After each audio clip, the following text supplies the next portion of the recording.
आर्य समाज के संस्थापक दयानंद, जिसका वास्तविक नाम मूलशंकर था, एक महत्वाकांक्षी व्यक्ति रहा।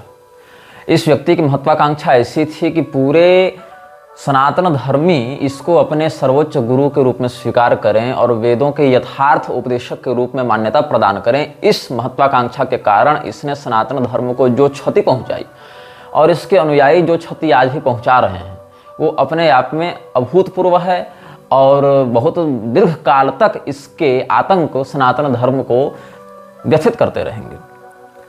दयानंद सरस्वती के कार्यों को देखने के बाद, पढ़ने के बाद बहुत से लोग यह सोचते हैं कि उन्होंने अंधविश्वास के विरुद्ध कार्य किया, उन्होंने समाज में फैली कुप्रथा या कुरीतियों के विरुद्ध कार्य किया, या दयानंद सरस्वती ने समाज में एक क्रांतिकारी विचारधारा को आगे बढ़ाया। लेकिन ये वही लोग हैं जिन्हें दयानंद सरस्वती के पीछे के रहस्य को, दयानंद सरस्वती के उत्प्रेरणा को जानने में न रुचि है और न वो इस प्रकार के शोध में समर्थ हैं। मूलशंकर नाम का व्यक्ति बचपन में ही अपने अपुष्ट ज्ञान के कारण, नासमझी के कारण मूर्ति पूजा को एक अंधविश्वास समझ बैठा था।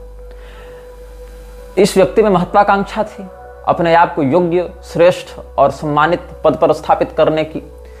और कुछ लोगों का मत है कि जो वास्तविक दयानंद सरस्वती था उसको अंग्रेजों ने गायब करवा दिया था और गुरु विरजानंद, जो अंधे दंडी सन्यासी थे, उनके पास अपने किसी एजेंट को भेजा था। यद्यपि इस बात का कोई ठोस प्रमाण उपलब्ध नहीं होता है कि दयानंद असली वाले को गायब करवा दिया गया और दूसरे किसी नकली व्यक्ति को दयानंद बनाकर भेजा गया था। इसका कोई ठोस प्रमाण कम से कम मेरे पास तो नहीं है। इसीलिए हम ये मानकर चलेंगे कि दयानंद सरस्वती एक ही था, वास्तविक था, और उसने ही जो किया सब का उत्तरदायी उसे ही समझा जाना चाहिए। तो हुआ ऐसा, दयानंद सरस्वती का जो कार्यकाल है प्रधानता से वो है 19वीं शताब्दी का उत्तरार्ध। 1870 के बाद से आप उसको विशेष सक्रिय मान सकते हैं। 1870 से अगले 20 साल आप जोड़ लीजिए, उसके क्रियाकलाप विशेष प्रभावी हुए, उसके जीवित रहते भी और जीवन के 5-7 साल के बाद तक उसकी लिखी पुस्तकें प्रधानता से प्रकाशित होती रही मुख्य। तो ये समझा जाना चाहिए। तो दयानंद सरस्वती ने जो सत्यार्थ प्रकाश लिखी, जो एक प्रकार से सिग्मा लिटरेचर माना जाता है आर्य समाज के सैद्धांतिक स्तंभ के रूप में, सत्यार्थ प्रकाश का पूरा प्रकाशन दयानंद सरस्वती के जीवन काल में नहीं हुआ था। सत्यार्थ प्रकाश के अंतिम समोल्लास, 2 समोल्लास दयानंद के मरने के बाद प्रकाशित हुए थे।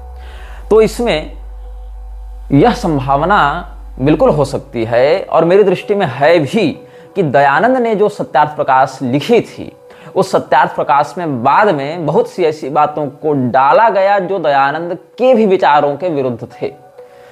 अब इसमें युधिष्ठिर मीमांसक जैसे कुछ लोगों ने कुछ पत्रावलियों का संदर्भ देते हुए यह भाव प्रस्तुत किया है कि नहीं, दयानंद के जीवित रहते ही दयानंद सरस्वती ने पूरी सत्यार्थ प्रकाश लिखी थी, लेकिन प्रेस वालों की गलती, प्रेस वालों की असावधानी के कारण जो अंतिम 2 समोल्लास थे वो नहीं छप पाए थे, जिसमें ईसाईयत और इस्लाम के विरुद्ध उसने लिखा है, वो नहीं छप पाए थे। लेकिन ये चिंतनीय है कि अगर दयानंद सरस्वती ने 2 समोल्लास पहले ही लिख लिए थे तो उसको मूल सत्यार्थ प्रकाश के साथ भी प्रकाशित कराया जा सकता था।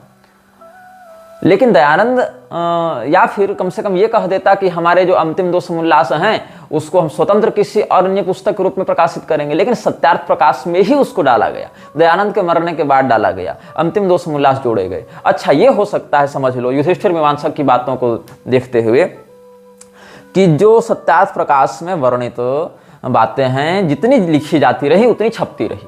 मतलब जब पहला, दूसरा, तीसरा, चौथा, 5वां समोल्लास ये सब लिखा गया, वो छपा, फिर बाद वाले लिखे गए तो छपने के लिए भेजा गया, उससे पहले ही दयानंद की मृत्यु हो चुकी थी। तो ये बताओ कि अंतिम समोल्लास तो चलो ठीक है, जो लोग ये कहते हैं कि वाल्मीकि जी ने उत्तरकांड नहीं लिखा, उत्तरकांड बाद में किसी ने जोड़ दिया अंत में, ऐसे आर्य समाजी स्वयं दयानंद सरस्वती के मरने के बाद 13वां और 14वां समोल्लास छाप रहे हैं और उसके बाद ये मानने के लिए हमें विवश करने के लिए प्रयत्नशील है कि नहीं, ये तो असली दयानंद ने ही लिखा था, इसको तो केवल प्रकाशित बाद में किया गया, लेकिन लिखा दयानंद ने था।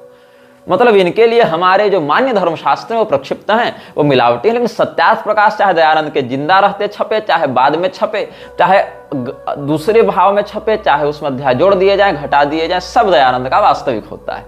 यही इन लोगों की मूर्खता है।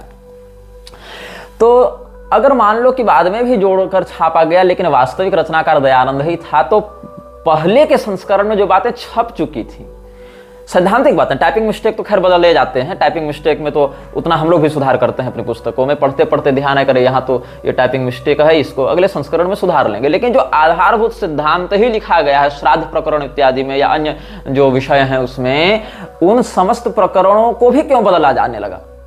तो क्या ऐसा हुआ कि दयानंद ने पहले एक सत्यार्थ प्रकाश लिखी, आप फर्स्ट एडिशन की समीक्षा करेंगे, उसकी पीडीएफ भी उपलब्ध है, तो प्रथम संस्करण में जो बातें हैं हो सकता है पूर्णतया न समाविष्ट हो सके, इसीलिए आगे फिर अन्य अनुवाद, अन्य समोल्लासों को दयानंद के मरने के बाद उसमें प्रकाशित किया गया।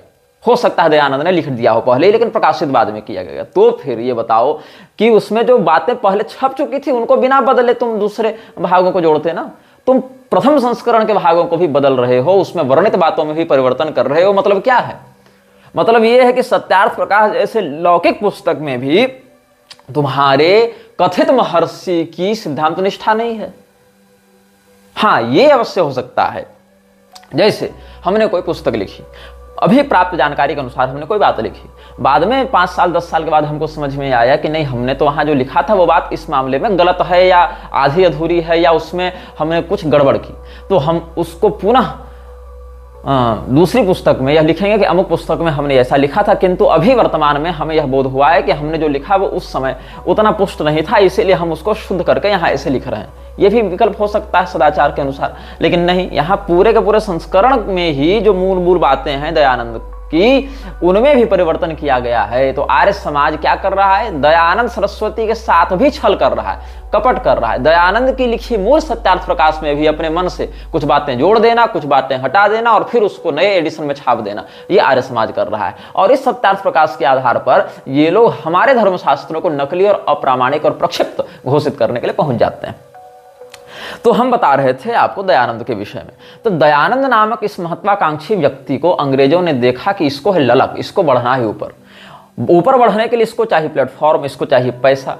तो जो कोल्हापुर का शासक था शाहू घाटगे, उससे अंग्रेजों की बड़ी अच्छी बनती थी, क्योंकि वो अंग्रेज भी ब्राह्मणों से विरोध करते थे। गुरुकुलों को नष्ट करने का पूरा षड्यंत्र अंग्रेजों का रहा है। मैकॉले ने एक नई शिक्षा पद्धति ही लागू कर दी थी।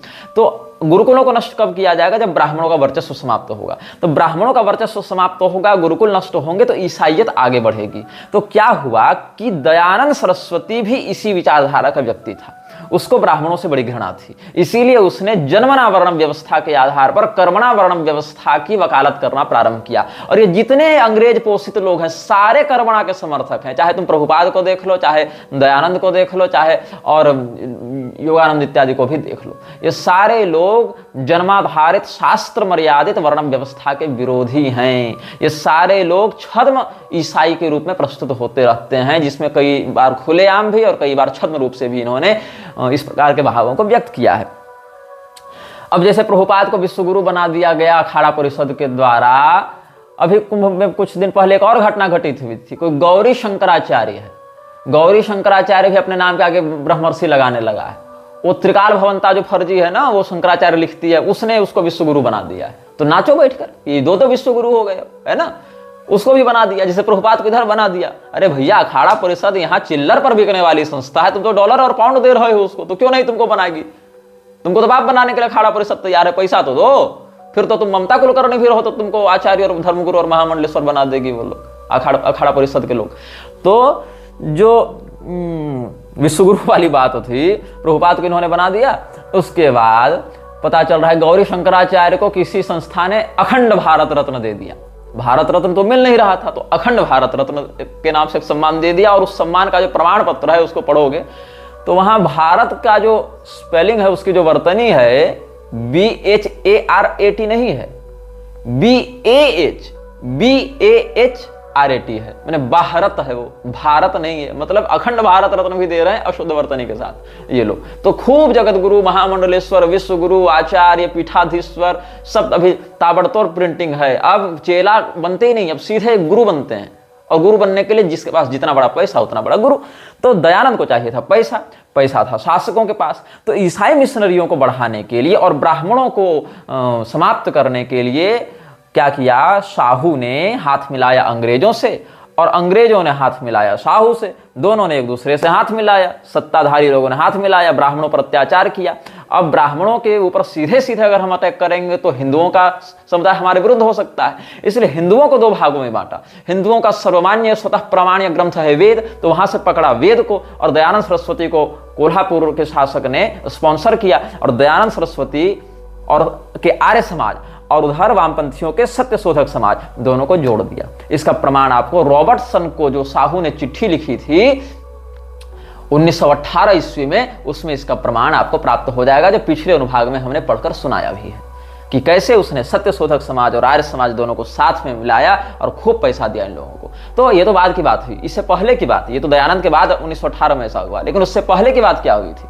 उससे पहले की बात यह हुई थी कि दयानंद गया विरजानंद के पास। विरजानंद कौन थे?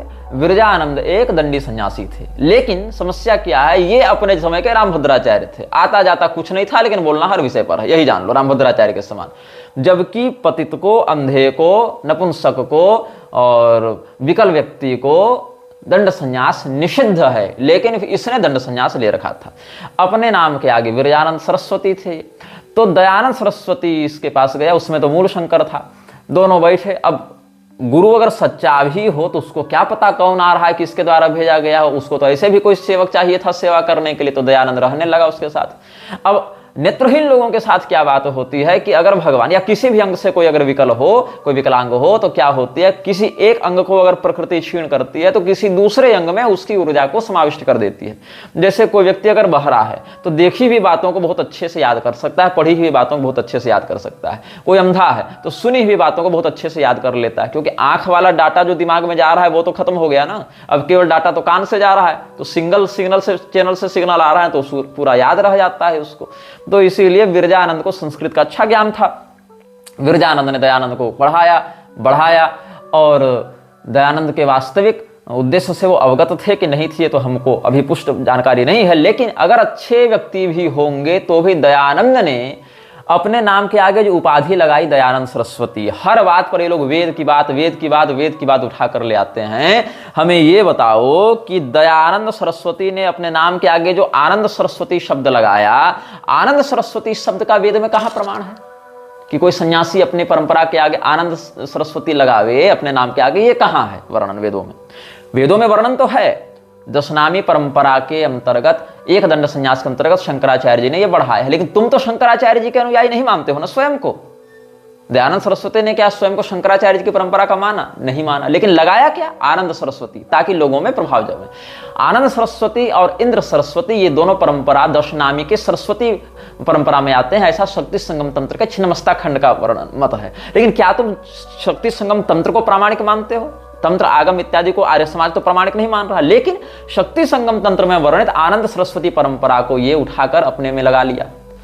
और वेदों को ये कितना मानते हैं? ऋग यजुः साम अथर्व की केवल मंत्र संहिता को, उसमें भी ये लोग तो अब अथर्व वेद को भी नहीं मान रहे हैं। मुझे एक आर्य समाजी का मिला था लेख, जिसमें वो कह रहा है कि अथर्व वेद भी वास्तविक वेद नहीं है, वो तो तंत्र मिश्रित वेद है, असली वेद तो ऋग यजुः साम ही है बस। उसमें भी केवल संहिता भाग, मंत्र भाग केवल, ब्राह्मण भाग नहीं। उसमें भी यजुर्वेद में केवल शुक्ल यजुर्वेद, कृष्ण नहीं, मतलब ये भी वेद को पूरा नहीं मानते।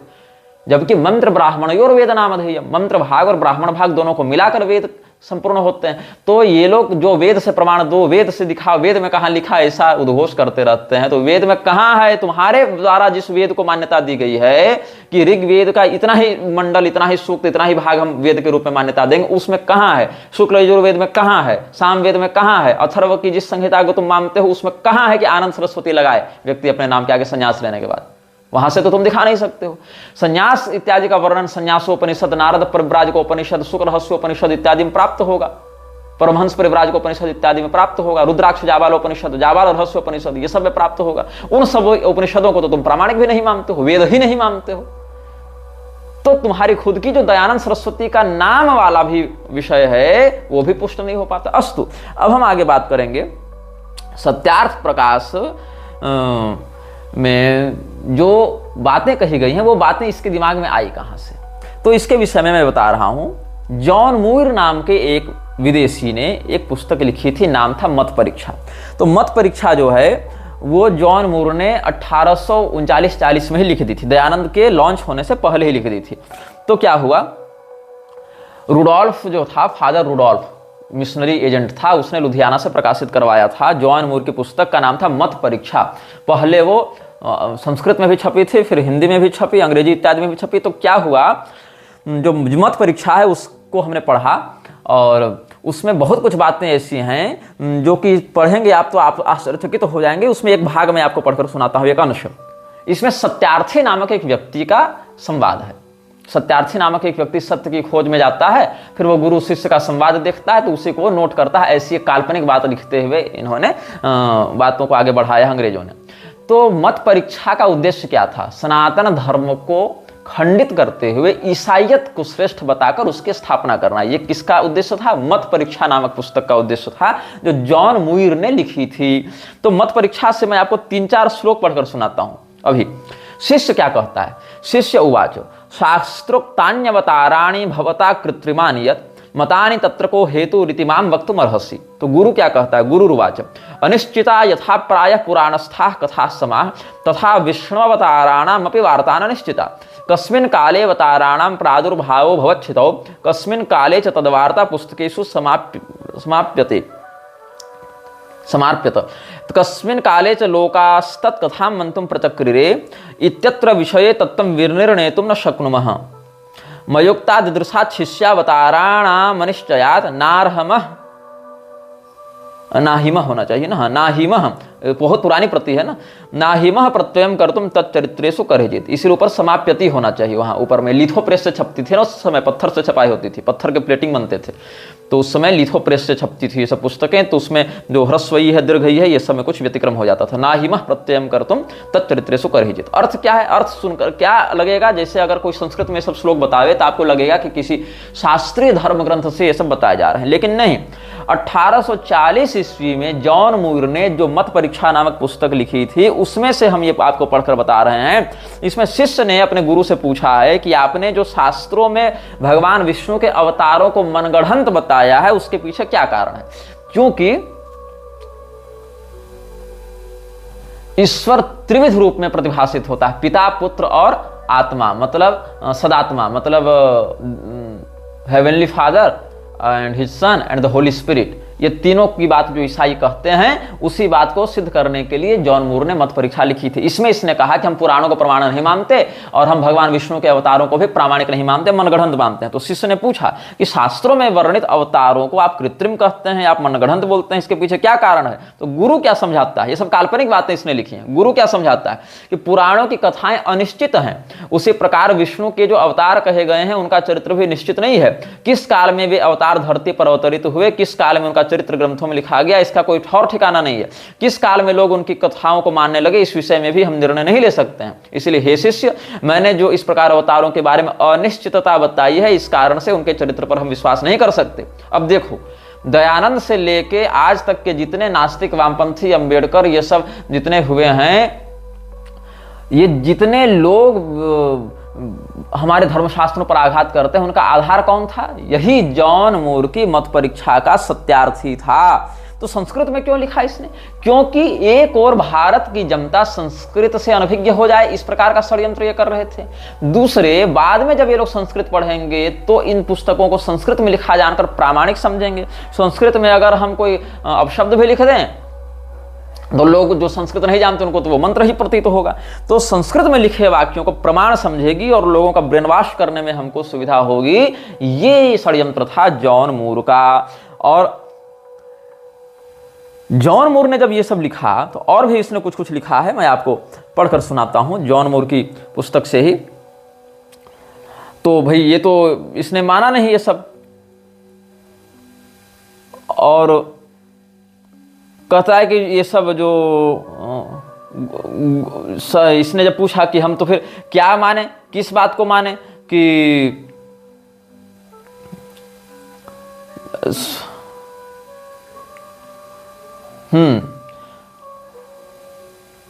प्रमाण विषय यद्यत् संक्षेपात् भवतोदितम गुरो मद्बोधनार्थम तद विस्तरण प्रपंचय, ये सब कहते हुए आगे बढ़ा है।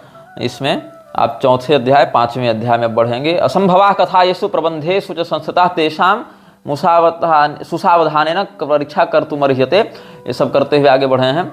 तो और इन्हीं सब विचारों के आधार पर अब रामभद्राचार्य इत्यादि लोग भी कहने लगे हैं कि हम पुराणों को प्रमाण नहीं मानते हैं, केवल वेद को प्रमाण मानेंगे, केवल स्रोत प्रमाण हम मानते हैं। रामभद्राचार्य ने जो ये कहा है उसका रिकॉर्डेड बयान वीडियो के रूप में हमारे पास उपलब्ध है। हमने पहले पोस्ट भी किया था इस बात को, उसके प्रवचन से वो क्लिप निकालकर, जहां वो कह रहा था कि हम पुराणों को नहीं प्रमाण मानते, हम तो केवल स्रोत प्रमाण मानते हैं। तो ये सब उसने कहा है। तो अब आगे हम बढ़ते जाएंगे, 5वें अध्याय की ओर बढ़ रहे हैं। हाँ, 4था अध्याय पूर्ण हुआ। तो इसमें इसने पूछा है, गुरु ने बताया है कि पुनर्यत्रेश्वर शास्त्रे परमार्योपवाद्यते तत्शास्त्रम भ्रामकम सम्यक निराकुर्वन्तु साधवः। ये सब आगे बढ़ते गए हैं। तो कहा कि भाई जब तुम हिंदुओं के धर्मशास्त्रों को अप्रामाणिक बता रहे हो तो प्रामाणिक क्या है? तो फिर कौन सा जिससे हमको ईश्वर का ज्ञान होगा? कि मे पेतादृशम शास्त्रम तच्चिन्नावितमैश्वरम भगवान चेद व्यक्ति तद्वार्ताम तर्हिमाम वक्तुम अर्हति। कि हे गुरुदेव, फिर कौन से शास्त्र से हमें ज्ञान होगा ईश्वर का? आप जानते हैं तो हमें बताइए। तो गुरु ने क्या कहता है कि जो ख्रिस्टीय संज्ञक शास्त्र है, क्राइस्ट संज्ञक शास्त्र है, क्रिश्चियन वाला, वही असली शास्त्र है। शास्त्राणि लोकवर्तीनि बहुलानि विचार्य में ख्रिस्टीय संज्ञकम शास्त्र मेकमैशम प्रतीयते, वही ऐश शास्त्र है, ईसा से उत्पन्न ऐश। तो यहाँ ईशावास्योपनिषद नहीं ले लेना, ईट ईसा ईसा ईशा मिसा ईसा ईशा ये सब चलेगा वहां ना। तो यहां पर ख्रिस्टीय संज्ञक शास्त्र ही असली शास्त्र है, ऐसा इसने कहा। और उसी से तत्सम्यक निर्मलम भाति सत्तमम च समम ततः, ये सब आगे बढ़ते गया है। ईशादिष्टम च तत्शास्त्र मिति विदुर्नराय था। और प्रायः प्राग विक्रमादित्या दब्दे सार्ध सहस्रके तत्शास्त्रमीश्वरेणोक्तम लिखितम पुस्तकेषु च। ये कब ईशा, ये जो ख्रिस्टीय शास्त्र है उसमें ओल्ड टेस्टामेंट और न्यू टेस्टामेंट दोनों है बाइबल में। ओल्ड टेस्टामेंट तो यहूदी लोग मानते हैं, जिसमें अब्राहम, मूसा इत्यादि के विषय में वर्णन मिलेगा विशेष करके। तो उसने कहा कि विक्रमादित्य से 500 सार्ध सहस्र के मतलब 1500 साल पहले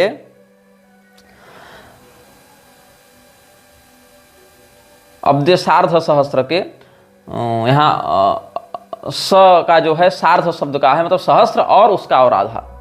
तो सार्ध सहस्त्र का अर्थ हमको 1500 लग रहा है। तो 1500 साल पहले यहूदियों के देश में, जो भारत से पश्चिम में है, उसमें इस शास्त्र का अवतरण हुआ था। प्रायः प्राग विक्रमादित्या दब्दे सार्ध सहस्र के तच्छास्त्रमीश्वरेणोक्तम लिखितम पुस्तकेषु च, ये सब कहते गया है आगे। और दयालु ऋष पुत्र स येशु ख्रिस्ट इति स्मृतः, उसने क्या किया? मनुष्य का रूप धारण किया ईश्वर के पुत्र ने, और दंड से बचाने के लिए, उनको पाप से बचाकर सन्मार्ग की ओर ले जाने के लिए अपने आश्चर्यजनक कर्मों से अपनी महिमा को प्रदर्शित करते हुए वो अवतरित हुआ ईश्वर का पुत्र। दयालु ऋष पुत्र स येशु ख्रिस्ट इति स्मृतः नृजाति मंघसाम दंडान नृजातिम अंधसाम दंडान मोचनार्थम अवातरत, ये इसमें कहना चाह रहा है। तो ये सब जो है अब इसका प्रमाण कहाँ मिलेगा? तो इसमें ख्रिस्टीय संहिता को पढ़ो, ऐसा इसमें इसने कहा है। मयुक्ता सांप्रतम याजा श्री ख्रिस्टस्याद्भुता क्रिया कृतास्ता साक्षिणाम साक्षात विपक्षश्च परोक्षिताः, ये सब आगे कहते गया है। इसीलिए जो बाइबल है वो अखंड है। इसका कहना है कि बाइबल के सिद्धांत का, ख्रिस्टीय शास्त्र के सिद्धांत का कोई खंडन नहीं कर सकता है। तादृक पांडित्य संपन्नास्ते तदानोन्नता जना ख्रिस्टीय शास्त्र सत्यत्वम खंडितुम न ह्य शक्नुवन, ये सब। और मतम यत् खाष्टकम प्रतना निराकुर्वन् यहूदिनः पूर्वे च यवनास्तस्य कारणं या व्याकरोमिते ऐशं यहूद्य देशीय भव्य वक्तृगणैर्पितम् सच्छास्त्रमिति ते शिष्य संक्षेपेण पुरा वदम् शास्त्रेषु तेषु वृत्तान्तो नरत्रातुश्च कस्यचित् भव्यस्य लिखितस्तुभ्यम् एतदप्युक्तवानहम्। ये सब ईसा मसीह की खूब प्रशंसा करके, और ये जो अपने सनातन धर्म है उनके धर्म ग्रंथों को अप्रामाणिक बता रहा है, और ख्रिस्टीय मतोत्पत्ति को जो ख्रिस्टीय संहिता इत्यादि के नाम से बता रहा है। मन्य ख्रिस्टीय शास्त्रीय प्रमाणानि दृढ़ान्यहम्। अब शिष्य ने अंत में क्या कहा कि आपने जो हमको ईसा मसीह के बारे में बताया वो सब बात को हम क्रॉस वेरीफाई किए तो सारी बात सही निकली, लेकिन विष्णु के अवतार तो अप्रामाणिक हैं, ऐसा आपने बताया, तो उस पर हमको विश्वास हो गया। इसलिए हम सब अब जान गए कि हम अब किसी भी प्रकार से दूसरे शास्त्र में नहीं जाएंगे, केवल बाइबल में निष्ठा रखेंगे। ये शिष्य कहता है फिर इत्येताम भवताम प्रोक्ताम श्रुतवान अखिलाम कथा मन्ये ख्रिस्टीय शास्त्रीय प्रमाणानि दृढ़ान्यहम्, ये सब बातें कहने लगे। तो ये जो मत परीक्षा है, इसी मत परीक्षा में पितृपुत्र सदात्मेति त्रिरूपात्मक ईश्वर मंतव्य एक एवापि निर्विकार सदास्थित, ऐसे कहते हुए मत परीक्षा को ये सब आगे बढ़ाते गए। ये पूरी पुस्तक आप समयानुसार पढ़ सकते हैं। तो क्या हुआ कि जॉन मूर ने ईसाई मत की स्थापना करने के लिए अपनी पूरी खोपड़ी लगाकर पहले भाग में भारतीय मतों का दोष दिखाने का प्रयास किया और दूसरे भाग में ईसाइयों की श्रेष्ठता और ईसा मसीह की सर्वश्रेष्ठता और ख्रिस्टीय शास्त्र, जिसको बाइबल का इसने हिंदी संस्कृत नाम रखा था, उसकी पूर्ण प्रामाणिकता दिखाने का प्रयास किया है। तो इसमें जॉन मूर ने सत्यार्थी नामक एक उपदेशक की कल्पना की है, जो अपने तर्कों से पहले भारतीय सांप्रदायिक शास्त्रों का खंडन करता है, देवताओं की निंदा करता है, पुराणों से संदर्भ निकालकर परस्पर विरोध दिखाते हुए उनकी हंसी उड़ाता है और विभिन्न प्रकार के मतों में विरोध दिखाने के बाद यीशु के मत में एक रूपता सिद्ध करके लोगों को ईसाइयत की ओर आकर्षित करता है। तो सत्यार्थी के मुख से जॉन मूर ने जो जो बातें कहलाई हैं मत परीक्षा में, उन्हीं बातों को सत्यार्थ प्रकाश में दयानंद सरस्वती ने लिखा है और सत्यार्थ प्रकाश उसका नाम भी रखा है। अब सत्यार्थ प्रकाश में जो शब्द है सत्यार्थ, इस सत्यार्थ शब्द के पीछे दो बातें हैं। एक तो थियोसॉफिकल सोसाइटी का लोगो, उसको तुम देख लेना, और दूसरा जॉन मूर का सत्यार्थी। तो थियोसॉफिकल सोसाइटी पर भी हम चर्चा करेंगे और सत्यार्थी पर भी चर्चा कर रहे हैं। तो a sketch of the argument for Christianity and against Hinduism in Sanskrit verse, इस नाम से यह पुस्तक सबसे पहले छपी थी कि इस हिंदुओं के विरुद्ध ईसाइयों के प्रमाण को प्रस्तुत करने के लिए संस्कृत में इसे लिखा गया। इसका नाम है मत परीक्षा और संक्षिप्त रूप में ये कब छपी थी? 1839 ईस्वी में, 1839। अब उस समय जब ये 39 ईस्वी में छपी तो मत परीक्षा में थे 379 श्लोक, 379 श्लोक थे, और फिर पुस्तक के अंत में 35 श्लोक और जोड़े गए हैं। तो 5वां अध्याय जो है, वहां से भी हमने आपको कुछ संदर्भ दिया, उसमें भारतीय शास्त्र विचार के नाम से प्रकरण है, जिसमें जॉन मूर ने जिस प्रकार से उसको लिखा है, जॉन मूर ने उससे भारत में प्रचलित धर्म का खंडन किया जा रहा था उसमें।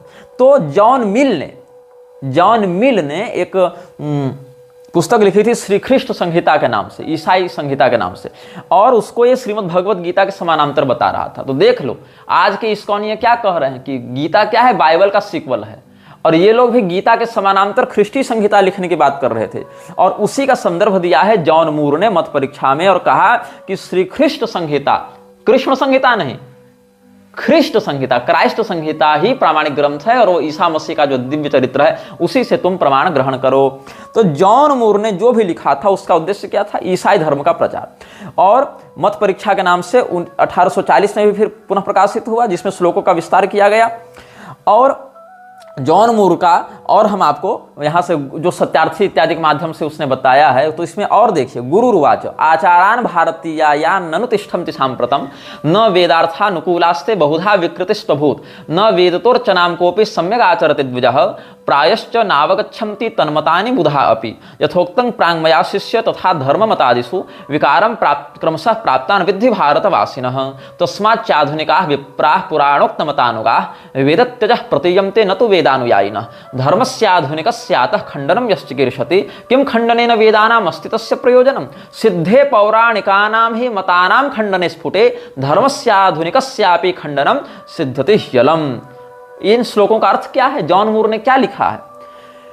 गुरु के माध्यम, गुरु और शिष्य का संवाद उसने कल्पित किया है ना, सत्यार्थी उपदेशक के माध्यम से। तो उसमें क्या लिखता है कि आजकल भारत के लोग जिस आचार का पालन करते हैं वो वेद के अर्थ के अनुकूल नहीं है, वे अनेक रूपों में विकृत हो गए हैं। आजकल कोई ब्राह्मण वेद के अनुसार भली भांति अर्चना नहीं करते हैं। मतलब उस समय जॉन मूर क्या कह रहा है कि यहाँ के ब्राह्मण वेद के अनुसार काम नहीं करते हैं। उस समय के ब्राह्मण मतलब इसके लिए वेदज्ञ नहीं थे, लेकिन जॉन मूर बता रहा है कि हम बताएंगे वेद क्या है। अच्छा सुनो, प्रायः विद्वान भी वेद के मत को नहीं जानते हैं, ठीक है।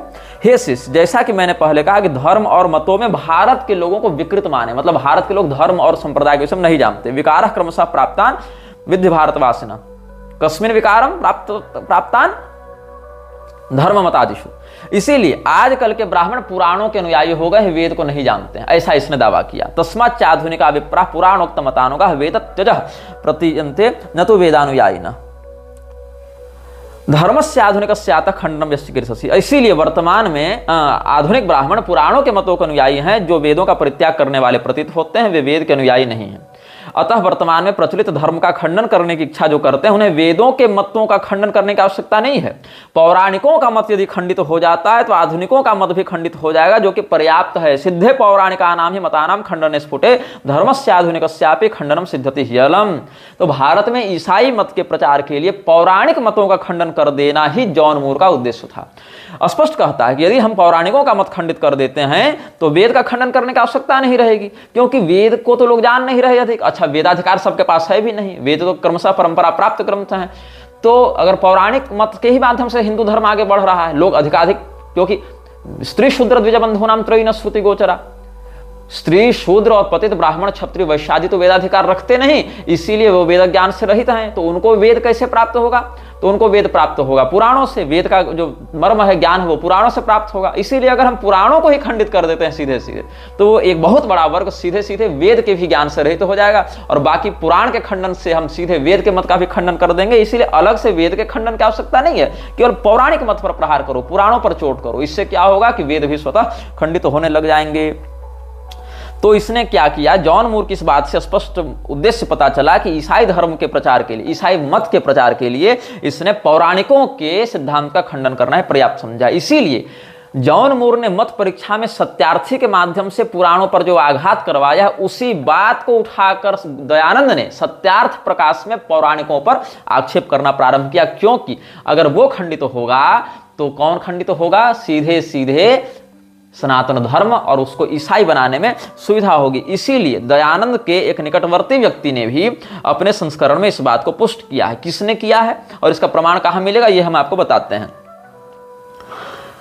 दयानंद का एक परिचित प्रोफेसर था रुडोल्फ हॉर्नले। तो रुडोल्फ हॉर्नले ने, अच्छा फादर रुडोल्फ ने लुधियाना से जॉन मूर की पुस्तकों का प्रकाशन भी करवाया था। तो ये जो रुडोल्फ है वो क्वींस कॉलेज बनारस का प्राध्यापक भी रहा है। तो उस समय दयानंद सरस्वती इत्यादि से भी इसकी भेंट हुई थी। तो इसने क्या लिखा था, आर्टिकल 15 एक उसने लिखा था दयानंद सरस्वती के ऊपर, जिसमें उसने लिखा है, Dayananda may possibly convince the Hindus that their modern Hinduism is altogether in opposition to the Vedas. If once they become thoroughly convinced of this radical error, they will no doubt abandon Hinduism at once. They cannot go back to the Vedic state that is dead and gone, and will never revive. Something more or less new must follow. We hope it may be Christianity.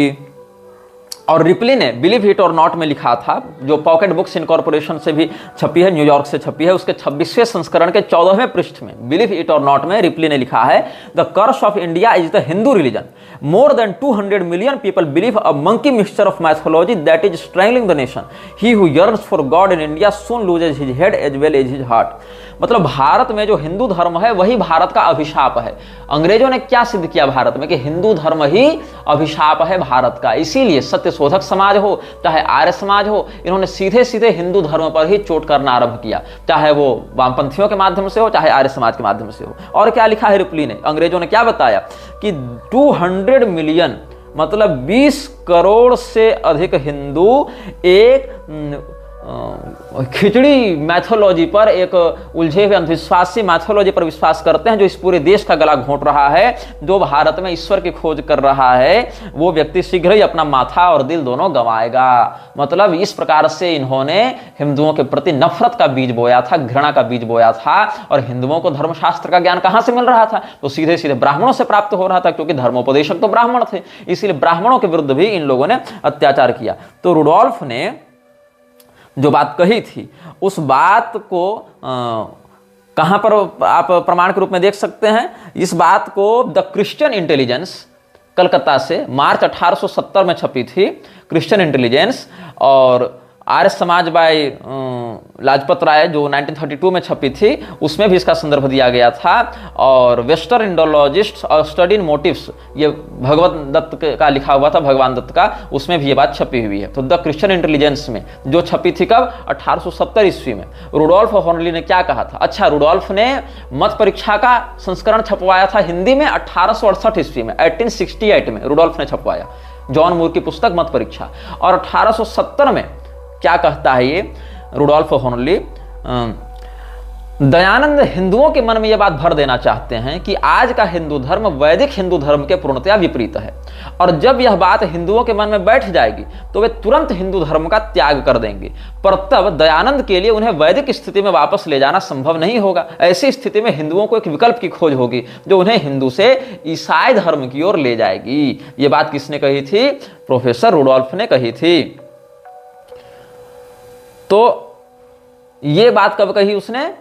1870 ईस्वी को। और उसके 5 साल के बाद छपती है सत्यार्थ प्रकाश।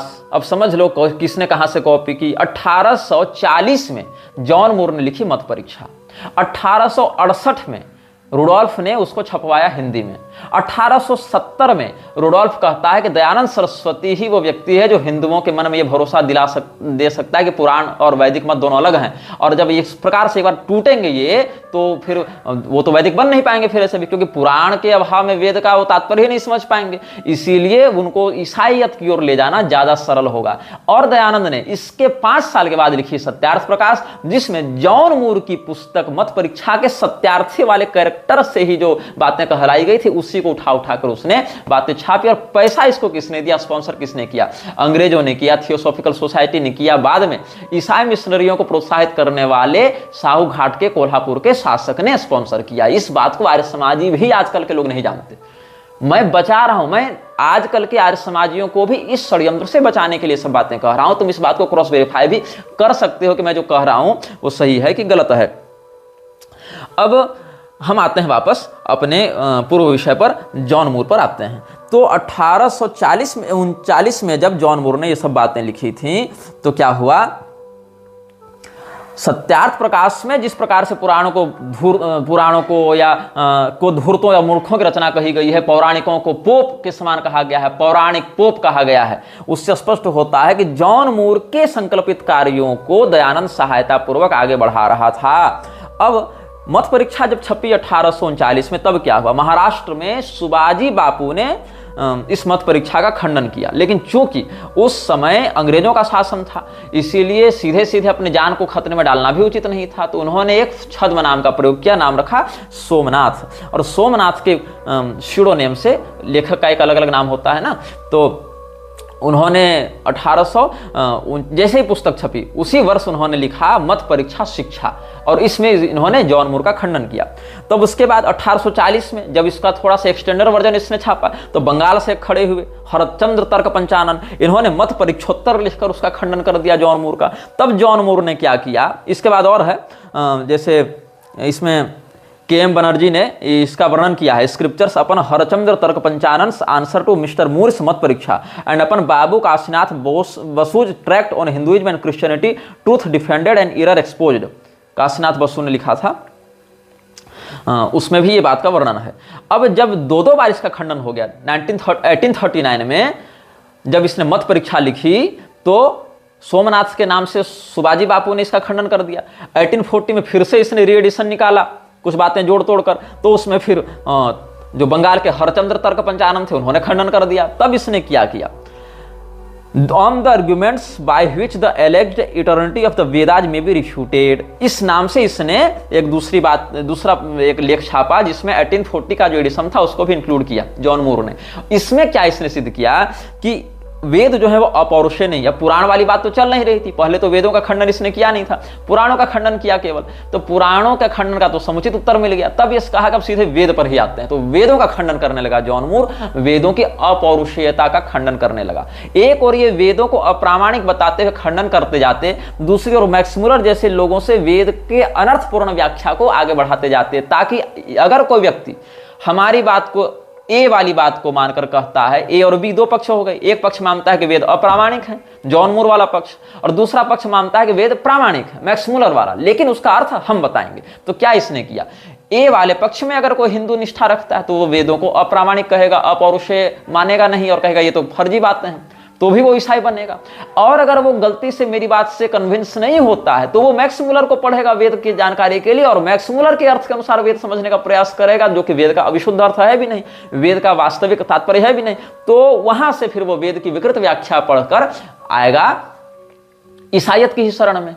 और इसी बात को दयानंद सरस्वती आगे बढ़ाएगा। इस बात की उद्घोषणा रुडोल्फ ने की थी 1970 में, और 5 साल के बाद दयानंद ने लिखी सत्यार्थ प्रकाश। और सत्यार्थ प्रकाश कहां से उठाई? जॉन मूर की मत परीक्षा से, जहां सत्यार्थी कैरेक्टर था, जिसका हिंदी एडिशन, जो कि दयानंद उतना अंग्रेजी तो जानता नहीं था, संस्कृत भले जानता था, संस्कृत में मत परीक्षा पढ़ ली और उसका हिंदी एडिशन भी पढ़ लिया 1868 में जो छपी थी, और लिख दी सत्यार्थ प्रकाश। अब जो इसमें बीच में नीलकंठ गोरे ने भी, बनारस के विद्वान ने भी एक पुस्तक लिखी थी शास्त्र तत्व विनिर्णय, जो कि 1844-45 में छपी थी। ये भी मत परीक्षा के खंडन करता हुए। तो फिर धर्माधर्म परीक्षा पत्र नाम से प्रकाशित हुआ था 1861 में। वहाँ भी जो मत परीक्षा के तीसरे संस्करण के बाद लिखा गया था। बीच में 1857 के विद्रोह के कारण ये सब बातें पीछे जाने लगी थी। तो ये सब क्या हुआ कि 1839 से लेकर 1861 तक लगभग 20-22 सालों तक जॉन मूर की मत परीक्षा का इतना खंडन होता रहा। जॉन मूर के द्वारा पुराणों पर जो आक्षेप किए गए थे उसके विरुद्ध 4-5 पुस्तकें लिखी गई थी। फिर भी दयानंद ने थियोसॉफिकल सोसाइटी के साथ हाथ मिलाया। फिर भी दयानंद ने सत्यार्थ प्रकाश में सत्यार्थी के ही तर्कों को उठाकर लिखा और पुराणों को खंडित किया है। तो समझ लो कि हमें ईसाई बनाने का प्रयास कैसे किया गया है। 1981 में वियना से एक पुस्तक छपी थी, रिचर्ड यंग ने उसको लिखा था, resistance Hinduism Sanskrit sources of anti Christian apologetics in early 19th century India. वहां पर तुमको ये सारे के सारे खंडन मंडन के प्रमाण प्राप्त हो जाएंगे। तो तुम ये सोचो कि जॉन मूर ने जो षड्यंत्र किया और रुडोल्फ प्रोफेसर ने, जो प्रोफेसर रुडोल्फ हॉर्नली था, उसने क्या बातें लिखी हैं और किस प्रकार से उसने दयानंद को ग्लोरीफाई किया, इस बात को कहते हुए कि ये व्यक्ति ही वो माध्यम बनेगा जिससे हिंदू वैदिक मत को अलग मानने लगेगा और पौराणिक मत को अलग मानने लगेगा। पुराणों में अश्रद्धा हो जाएगी तो वेद की ओर जाएगा, वेद समझ में आएंगे नहीं, वेद में भी अश्रद्धा होगी फलतः। जैसा कि ये लोग क्या करते हैं, जहां पर जो मंत्र इसके विरुद्ध जाए उसको अप्रामाणिक कह देते हैं। इस उपनिषद को ही हम प्रमाण नहीं मानेंगे, ये वेद का संहिता भाग ही प्रमाण नहीं मानेंगे, हम केवल इतना ही 4-10 अध्याय 20 अध्याय 40 अध्याय वेद मानेंगे, इतना ही मानेंगे, उसमें यही अर्थ मानेंगे जो दयानंद ने किया है। तो इस प्रकार वेद के भी अनर्थ में ये लोग लग जाएंगे और अंततः ईसाइयत की ओर बढ़ेंगे। यही कारण है कि लव जिहाद की मारी जितनी हिंदू लड़कियां घर से भागती हैं, उसको लेकर मुसलमान ईसाई कहां जाते हैं? वो मुसलमान ईसाई आर्य समाज में जाते हैं। आर्य समाज उनको हिंदू तो बनाता नहीं है, और हिंदू लड़कियों को लगता है कि दयानंद सरस्वती हिंदू धर्म के गुरु थे। वो अगर कह रहे हैं तो ठीक ही कह रहे हैं, जबकि दयानंद सरस्वती ने तो इसके लिए काम किया था, पैसा यहां से लिया, कंसेप्ट यहां से लिया। तो हिंदू लड़कियों को क्या लगता है कि हम तो आर्य समाज में जा रहे हैं, मतलब हिंदुओं में ही रहेंगे हम, और ये मेरा जो प्रेमी है वो तो हिंदू बन रहा है, जबकि वो हिंदू नहीं बन रहा होता है, वो आर्य समाजी बन रहा होता है सर्टिफिकेट पाने के लिए केवल, ताकि कोर्ट में उसके विरुद्ध कोई केस न किया जा सके। और आर्य समाज को तो हिंदू मुस्लिम से मतलब नहीं है, वो तो एक एनजीओ है, उसको तो अपनी मेंबरशिप बढ़ानी है। तो आर्य समाज जो है वो मेंबरशिप बढ़ाने का उसको फॉर्म दे देता है, वो अपने नाम को आर्य कह लेता है और 2 बार हवन का नाटक कर लेता है, फिर वो कर लेता है सर्टिफिकेट की प्राप्ति। और उसके बाद वो हिंदू लड़की के साथ क्या क्या होता है ये हर दिन अखबार और टीवी और सोशल मीडिया में आप देख ही रहे हैं। तो हिंदू लड़कियों का सबसे बड़ा शत्रु कौन बन गया है? आर्य समाज, क्योंकि उनको विशुद्ध वर्णाश्रम व्यवस्था के विरुद्ध जाकर म्लेच्छ संगति कराने के लिए प्रस्तुत करने वाला है आर्य समाज। वही इनको प्रामाणिकता दे रहा है और वही इन सबों को बहका रहा है और मूल सनातन धर्म का खंडन करके मूल हमारी शास्त्रीय परंपरा पर आघात कर रहा है। तो आर्य समाज का जो दयानंद सरस्वती संस्थापक रहा, उसके सत्यार्थ प्रकाश की अवधारणा के पीछे विरजानंद का हाथ नहीं था। उसका गुरु विरजानंद नहीं कहलाएगा, उसका गुरु कहलाएगा जॉन मूर। और जॉन मूर ने इस प्रकार से दयानंद सरस्वती को उत्प्रेरित किया, वर्बली उत्प्रेरित किया सत्यार्थ प्रकाश लिखने के लिए, जिसमें सत्यार्थी के जो मत परीक्षा का कैरेक्टर है, एक पात्र है सत्यार्थी, उसके कुतर्कों को आधार बनाकर दयानंद ने ये सब बातें लिखी हैं। और इस बात की टेस्टिफिकेशन उस समय के जो अंग्रेज प्रोफेसर्स थे, जो दयानंद के निकटवर्ती थे, दयानंद की जिनसे भेंट मुलाकात होती रहती थी, दयानंद के साथ जिनका उठना बैठना था, उन्हीं लोगों ने इस बात को टेस्टिफाई भी किया है। अब जो थियोसॉफिकल सोसाइटी है, उससे जुड़े जो लोग हैं, उसका क्या संबंध मृक्षराज से है, लोगों के दृष्टिकोण से भी आप देखेंगे और सिद्धांत के दृष्टिकोण से भी देखेंगे, आचरण के दृष्टिकोण से भी देखेंगे, तो आपको ये सारी बातें समझ में आएंगी। तो ये जो ग्रेट व्हाइट ब्रदरहुड था, the white lodge of brotherhood था, ये सब के विषय में भी हम आपको प्रमाण प्रस्तुत करेंगे और आपको हम बताएंगे कि कैसे इन्होंने एक दावा किया था कि हम तो वेदों की भाषा ही बदल देंगे। मतलब दयानंद सरस्वती जिस संस्था से जुड़ा हुआ था वो संस्था वेदों को संस्कृत में भी नहीं रखना चाहती थी, उसने अपनी एक अलग भाषा बनाई थी और उस भाषा को प्रामाणिकता देने के लिए कहाँ गए थे? ये गए थे श्रृंगेरी के शंकराचार्य के पास। तो श्रृंगेरी के शंकराचार्य का जो है वो इस प्रकार की संस्था से कैसे संबंध जुड़ा था, उसका परिणाम क्या हुआ। श्रृंगेरी के शंकराचार्य के ऊपर एक विषय और लगता है कि उन्होंने टीपू सुल्तान से मैसूर का जो उस समय था टीपू सुल्तान हैदर अली का लड़का, उससे सहायता मांगी थी, उसकी विजय के लिए यज्ञ इत्यादि किया था। उसके पीछे क्या घटनाक्रम था, इन सभी बातों पर भी हम आपको समयानुसार अवगत कराएंगे। आप मेरे प्रमाणों को कभी भी क्रॉस वेरीफाई कर सकते हैं। हम अपने सभी प्रमाणों का संदर्भ वीडियो में ही देते जाते हैं, पढ़कर पुस्तक का, संस्करण का, प्रकाशक का, ऑथर का नाम बताकर करते जाते हैं, देते जाते हैं। और हाँ, जिन बातों का प्रमाण इंटरनेट पर उपलब्ध नहीं है वो बातें हमारे पास पुस्तक के रूप में या अन्य स्रोतों के रूप में उपलब्ध हैं और कुछ बातें आध्यात्मिक साधनात्मक माध्यमों से भी प्राप्त होती हैं। इसीलिए पहले हम वक्तव्य निर्गत नहीं करते, पहले हम प्रमाण देखते हैं, प्रमाण समीक्षण करते हैं, प्रमाण पर चिंतन करते हैं और स्वयं संतुष्ट होने के बाद ही उन बातों को आप तक पहुंचाते हैं। यह वीडियो जल्द ही हटा दिया जा सकता है, कृपया थर्ड पार्टी ऐप्स का उपयोग करके डाउनलोड करें। आप इस वीडियो को अपने चैनल पर फिर से अपलोड भी कर सकते हैं।